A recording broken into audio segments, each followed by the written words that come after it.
எல்லாருக்கும் வணக்கங்க. இன்றைக்கி அனிதா புஷ்பன குப்புசாமி யூடியூப் சேனலில் உங்களெல்லாம் சந்திக்கிறதுல ரொம்ப மகிழ்ச்சி.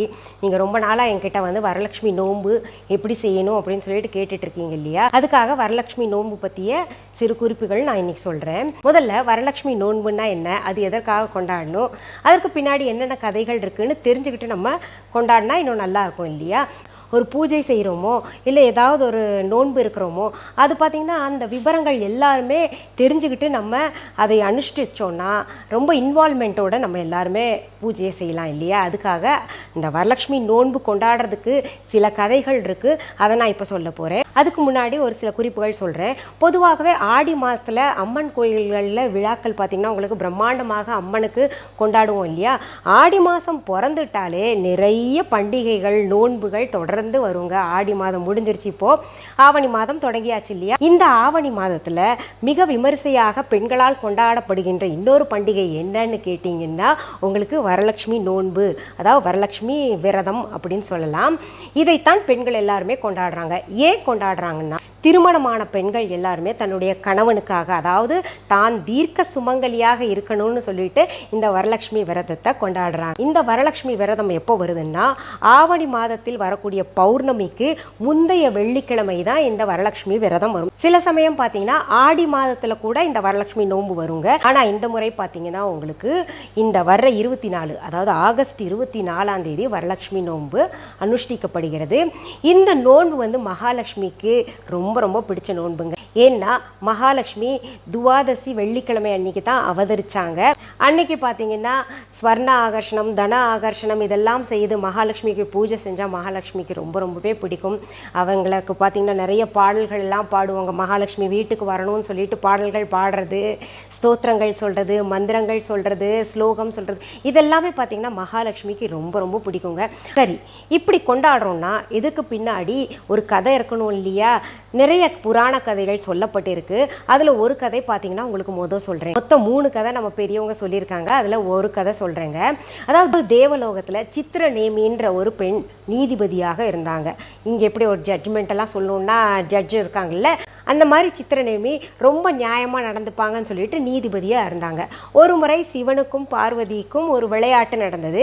அந்த விளையாட்டில் சித்திரநேமி என்ன பண்ணிட்டாங்க, நியாயம் தவறி நீதியை பார்த்தீங்கன்னா சிவன் பக்கம் சொல்லிட்டாங்க, தவறுதலாக சொல்லிட்டாங்க. அதனால் கோபமுற்ற பார்வதி தேவியார் என்ன பண்ணாங்க, சாபத்தை கொடுத்தாங்க. நீ குஷ்டரோகியாக மாறி பூலோகத்தில் போய் பிறந்து நீ கஷ்டப்படணும் அப்படின்னு சொல்லிட்டு சாபம் கொடுத்ததுனால அந்த சாபத்தை கேட்டு சித்திரநேமி பதறி போய், அம்மா எனக்கு அந்த மாதிரி சாபம் கொடுக்காதீங்க, அதிலிருந்து சாப விமோசனம்னு ஒன்று இருக்கும் இல்லையா, அந்த விமோசனம் எனக்கு கொடுத்துருங்கம்மா சொல்லுங்க அப்படின்னு சொல்லிட்டு பார்வதி தேவி காலில் விழுந்து கெஞ்சுறாங்க.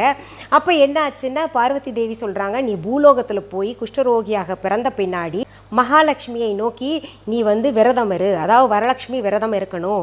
அப்படி விரதம் இருந்துட்டு வந்தீங்கன்னா உனக்கு நான் கொடுத்த சாபம் விலகும் அப்படின்னு சொல்லிட்டு அப்படி வரம் கொடுக்குறாங்க. அந்த மாதிரி தான் பார்த்திங்கன்னா வரலட்சுமி நோன்பு கொண்டாட ஆரம்பித்ததாக ஒரு புராண கதை சொல்கிறாங்க.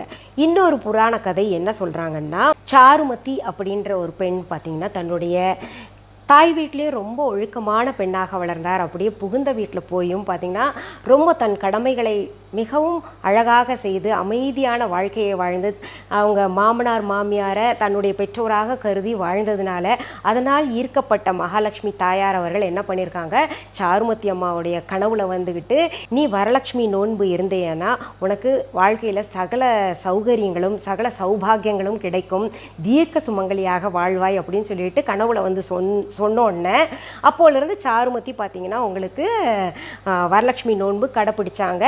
எல்லாரும் அவங்க நல்லா இருக்கிறத பார்த்துட்டு பல பெண்கள் கேட்க ஆரம்பித்தாங்க, எப்படி உனக்கு வாழ்க்கை இவ்வளோ சிறப்பாக அமைஞ்சிருக்கு, மேலே மேலே நீ வளர்ந்துட்டே போகிற, உனக்கு எல்லாமே நல்லபடியாக வாழ்க்கை அமைஞ்சிருக்குன்னு சொல்லி கேட்டோடனே அந்த சாருமதி அம்மையார் என்ன பண்ணியிருக்காங்க, எல்லாம் கேட்டவங்களுக்கெல்லாம் பெண்களுக்கெல்லாம் வரலட்சுமி நோன்பு விரதத்தை பற்றி சொல்லிட்டு இன்னைக்கு வரைக்கும் வரலட்சுமி நோன்பு விரதத்தை எப்படி பிடிக்கணும்னு பெண்கள் கடைபிடிச்சிட்டு வந்துக்கிட்டு இருக்காங்க. மூன்றாவது புராண கதை என்னென்னா, பத்ரசரஸ்ன்ற ஒரு மன்னன் மகாவிஷ்ணுவுடைய பெரிய பக்தனாக இருந்திருக்கிறார். அவருடைய மனைவி பேர் சுரசந்திரிகா. அவங்களுக்கு ஒரே ஒரு பொண்ணு ஷியாமபாலான்னு பேர். அந்த பொண்ணுக்கு கல்யாணம் பண்ணி கொடுத்த உடனே அந்த சுரசந்திரிகா மகாராணி என்னென்னா ரொம்ப வருத்தத்தில் இருந்தாங்க. இருக்கிற ஒரே ஒரு பொண்ணு தன்னை விட்டு பிரிஞ்சு போயிட்டாங்களே அப்படின்னு சொல்லிட்டு. ஏன்னா வேறு குழந்தைங்க கிடையாது. அதனால என்ன ஆச்சு, தன் மகளை பிரிந்த நேரத்தில் வயதான சுமங்கலி வேடம் தரித்து மகாலட்சுமி தாயார் அரண்மனைக்கு வந்தப்போ சுரசந்திரிகா அவங்கள கவனிக்காமல் கொஞ்சம் அவமதிச்சிட்டாங்க. அந்த செல்வ மமதையில் அவமதிச்சிட்டாங்க. அதனால் மகாலட்சுமி தாயார் வருத்தம் அடைஞ்சு வெளியில் போயிட்டாங்க. அப்போலேருந்து பார்த்தீங்கன்னா அவங்க செல்வத்தை எல்லாம் இழந்து, அரண்மனையை இழந்து, எல்லாத்தையும் இழந்துட்டு காட்டுக்குள்ளே போய் வாழ்ந்து, ஒருவேளை சாப்பாட்டு கூட அவங்க சாப்பாட்டில் கை வச்சா கூட கரியாக மாறக்கூடிய ஒரு நிலைமையில் இருந்தாங்க. ஷியாமளா பாலா காதுக்கு இந்த செய்தி போகுது, அம்மா அப்பா இவ்வளோ கஷ்டப்படுறாங்க, காட்டில் ஒருவேளை உணவு கூட இல்லாமல் கஷ்டப்படுறாங்கன்னு தெரிஞ்ச உடனே ஷியாமளா பாலா உணவு அனுப்புகிறாங்க. ஆனால் அந்த உணவு அவங்க தொட்ட உடனே கரியாக மாறுது. அதே மாதிரி தான் அவங்களுக்கு பார்த்தீங்கன்னா அவங்க செல்வம் எல்லாம் அனுப்புகிறாங்க, நிறைய செல்வங்கள் எல்லாம் அனுப்புகிறாங்க. அது தொட்டதெல்லாம் பார்த்தீங்கன்னா அவங்களுக்கு கரியாக மாறினோடனே ஒன்றுமே இல்லாமல் போயிடுது. அதை பார்த்த உடனே ஷியாமளா பாலா ரொம்ப மனசு வருத்தப்பட்டு இருக்கும்போது கனவுல மகாலட்சுமி தாயார் தோண்டி, உன்னுடைய தாயார் நான் அரண்மனைக்கு போனப்போ அவமானம் செஞ்சுட்டாங்க, அதனால தான் இன்னைக்கு எல்லாத்தையும் இழந்து நிற்கிறாங்க.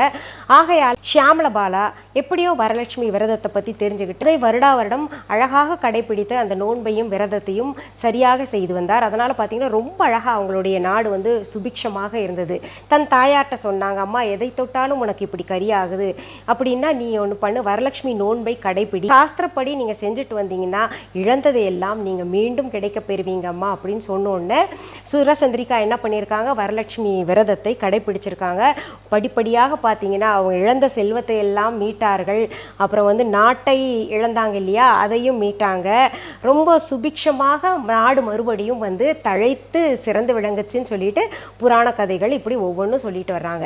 இதெல்லாம் கதை பார்த்தீங்கன்னா நமக்கு என்ன உணர்த்துதுன்னா, நம்ம வந்து மகாலட்சுமியை நம்ம முடிஞ்ச அளவுங்க என்ன நமக்கு அதில் சாஸ்திரங்களில் நிறைய சொல்லப்பட்டிருக்கு. அது வந்து உங்களுக்கு அடுத்தது நான் சொல்ல போகிறேன், எப்படி செய்யணும், என்ன பண்ணணும், நோன்பு எப்படி கடைபிடிக்கணும்னு சொல்லிட்டு. ஆனால் பார்த்தீங்கன்னா ரொம்ப சாஸ்திரத்தில் என்ன சொல்லியிருக்காங்க, ரொம்ப பிரம்மாண்டமாக நீங்கள் செய்யலைனாலும் பரவாயில்ல, மனசார உங்ககிட்ட என்ன இருக்கோ அந்தளவுக்கு வந்து சுலபமாகவும் எளிமையாகவும் நீங்கள் பூஜை செஞ்சுட்டு மகாலட்சுமி தாயாரை துதித்து வந்தாலே போதும். அந்த தாயார் வந்து சகல சௌபாகியங்களும் அள்ளி தருவாங்கன்னு சொல்லிட்டு சாஸ்திரங்களில் சொல்லப்பட்டிருக்கு. நம்ம முன்னோர்களும் பெரியவர்களும் அதைத்தான் சொல்லியிருக்காங்க.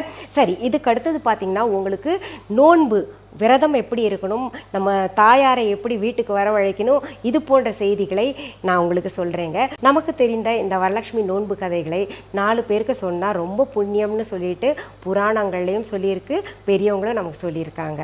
மீண்டும் சந்திக்கலாமா? நன்றி, வணக்கம்.